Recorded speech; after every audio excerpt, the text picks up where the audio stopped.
आज की इस क्लास में मैं बीएल आप सभी विद्यार्थियों का हार्दिक स्वागत करता हूं। आज की इस क्लास में हम बीए पार्ट फर्स्ट राजनीति विज्ञान और पुस्तक है राजनीति विज्ञान के मूल आधार। आज का हमारा टॉपिक रहेगा राज्य की उत्पत्ति के संबंध में प्रमुख सिद्धांत, यानी राज्य की उत्पत्ति कैसे हुई इसके संबंध में राजनीति विज्ञान के जो विचारक हैं उनमें एक राय नहीं है, अलग अलग विचारक हैं वो अलग अलग राय देते हैं। कुछ कहते हैं कि ये राज्य की उत्पत्ति के पीछे ईश्वर का हाथ है, कुछ कहते हैं कि समाज के लोगों के द्वारा इसकी उत्पत्ति हुई थी, कुछ कहते हैं कि कानून व्यवस्था के आवश्यकता के कारण इसकी उत्पत्ति हुई थी। तो अलग अलग सिद्धांत हैं राज्य की उत्पत्ति के संबंध में। आज हम सबसे पहला सिद्धांत देखते हैं इसके अंतर्गत, वो है राज्य की उत्पत्ति का देवीय सिद्धांत। तो राज्य की उत्पत्ति के प्राचीन सिद्धांतों में से एक है। राज्य के देवीय उत्पत्ति का सिद्धांत राज्य को ईश्वरीय देन मानता है, यानी राज्य की उत्पत्ति कैसे हुई इसके पीछे जो देवी सिद्धांत वो यह मानता है कि ईश्वर की देन है। यह सिद्धांत राज्य को देवी आधार पर विविधता प्रदान करने का प्रयास करता है। इस सिद्धांत को हम विश्व के सभी राजनीतिक विचार परंपराओं में किसी न किसी रूप में पाते हैं, यानी विश्व के जो सभी प्रमुख देश हैं उनके जो विचारक हैं वो भी इस बात को स्वीकार करते हैं कि राज्य की उत्पत्ति के पीछे देवी सिद्धांत हो सकता है। प्राचीन मिस्र और चीन से लेकर प्राचीन भारत तक राजा को ईश्वर का मूर्त रूप मानते थे, यानी प्राचीन काल के अंतर्गत भी जो राजा जो शासन करता था राज्य के अंतर्गत रियासत के अंतर्गत, तो राजा को जो जनता है वो एक ईश्वर का मूर्त रूप मानती थी कि राजा को यहाँ पर राज करने के लिए शासन करने के लिए ईश्वर ने धरती पर भेजा है। यूरोप में भी राजा को ईश्वर के प्रतिनिधि के रूप में देखा जाता था।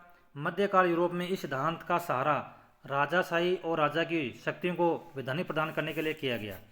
इस सिद्धांत के अनुसार राज्य एक दैवीय संस्था है जिसकी रचना मानव मात्र के लिए ईश्वर ने की है। तो इस सिद्धांत के अनुसार जो विचारक हैं वो यह मानते हैं कि राज्य एक दैवीय संस्था यानी देवता ईश्वर ने राज्य की उत्पत्ति की है, और किस लिए की है, इसकी रचना की है मानव मात्र के लिए, यानी मानव के लोगों की जन कल्याण के लिए, सेवा के लिए, तथा राजा को ईश्वर ने धरती पर अपने प्रतिनिधि के रूप में नियुक्त किया है। और इस सिद्धांत के अनुसार यह मानते हैं कि जो राजा है उसकी नियुक्ति एक तरह से किसने की है, ईश्वर ने की है, और ईश्वर ने ही धरती के ऊपर राजा को शासन करने के लिए अपने प्रतिनिधि के रूप में, यानी कहने मतलब कि देवता है ईश्वर है वो स्वयं राज नहीं करता है बल्कि अपने प्रतिनिधि के रूप में राजा को यहाँ पर शासन करने के लिए भेजा है, नियुक्त किया है।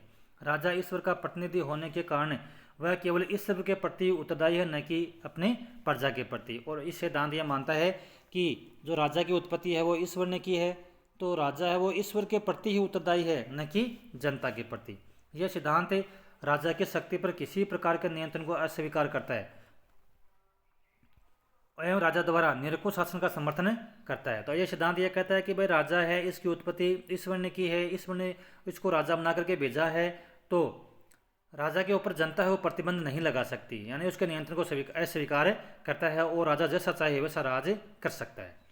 रॉबर्ट फिल्मर ने अपनी पुस्तक पेट्रियाका में राज्य की उत्पत्ति के इस सिद्धांत का समर्थन ईसाई धर्मशास्त्रों के आधार पर करने का प्रयास किया है। उनके अनुसार जब ईश्वर द्वारा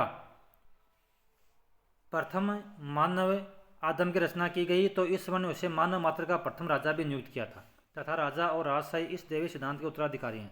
अतः राजा की आज्ञा का अनुपालन ईश्वर की आज्ञा के अनुपालन के समान है। राजा का विरोध सिर्फ राजद्रोह ही नहीं परंतु पाप की श्रेणी में आता है। यदि राजा का यदि विरोध करती है जनता इस सिद्धांत के अनुसार तो वो राजद्रोह नहीं बल्कि पाप की श्रेणी में आता है, क्योंकि यह ईश्वर द्वारा स्थापित सत्ता का विरोध है। फ्रांस में बुश से जो विचारक है ने इस सिद्धांत का समर्थन किया है। इंग्लैंड के राजा जेम्स प्रथम ने भी यह घोषणा की थी कि राजा पृथ्वी पर ईश्वर का मूर्त रूप है। राजा पृथ्वी पर ईश्वर का मूर्त रूप है, ये किसने कहा था, ये इंग्लैंड के राजा जेम्स प्रथम ने यह घोषणा की थी। और राजशाही पृथ्वी की सर्वोच्च व्यवस्था है। एक बुरा राजा ईश्वर के प्रति उत्तरदायी है, प्रजा का कर्तव्य है कि वह राजा की आज्ञा का अनुपालन करे, और चाहे वह राजा भला या बुरा कैसा भी हो। तो इस सिद्धांत के अनुसार विचारकों का यह कहना है कि राजा की उत्पत्ति ईश्वर ने की है, भले ही राजा कैसा भी हो, चाहे वो अच्छा हो चाहे बुरा हो, राजा प्रजा को तो जनता को तो उसकी आज्ञा का पालन हर हालत में करना चाहिए। यूरोप में प्रबोधन और पुनर्जागरण काल के बाद से वैज्ञानिक प्रवृत्ति और तार्किक विचारों के प्रसार के कारण धार्मिक विश्वासों पर आधारित इस सिद्धांत पर प्रश्न उठने लगे। राजा की निरकुश शक्तियों पर नियंत्रण के आकांक्षी विचारकों ने राजा का आधार दैवीय सत्ता में न खोज करके मनुष्य के बीच में आपसी सहमति और अनुबंध में खोजना प्रारंभ किया।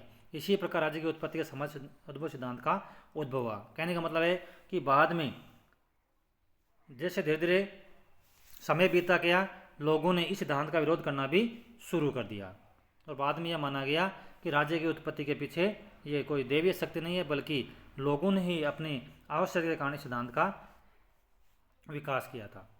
राजशाही के विरोध में जनता के अधिकारों के लिए हुए संघर्ष के परिणाम स्वरूप लोकतंत्र का उद्भव होने लगा। 1688 की जो गौरवपूर्ण क्रांति है, 1796 अमेरिका क्रांति है, 1799 जो फ्रांसीसी क्रांति है, यह लोकतंत्र के क्रमिक विकास ने राज्य के दैवीय सिद्धांत को स्वीकार करना पूर्णतः नष्ट कर दिया। तो राज्य की उत्पत्ति समझो तो दैवीय सिद्धांत है, उसका यह कहना है कि जो राजा है या राज्य की उत्पत्ति है वो ईश्वर ने की है, ईश्वर की रचना है पूरी तरह से, और जो राजा है उसको राज्य प्रशासन करने के लिए ईश्वर ने अपने प्रतिनिधि के रूप में भेजा है, और जनता का यह कर्तव्य बनता है कि वो राजा की आज्ञा का हर हालत में पालन करे, भले राजा चाहे कैसा भी हो, चाहे वो भला हो चाहे बुरा हो, जनता को राजा की आज्ञा का पालन आवश्यक रूप से करना चाहिए। तो आज की क्लास में हम केवल इतना ही पढ़ेंगे। बाकी के जो तो राज्य की उत्पत्ति के संबंध में अलग अलग और भी सिद्धांत हैं, बाकी जो सिद्धांत है उसका अध्ययन हम अगली क्लास में करेंगे।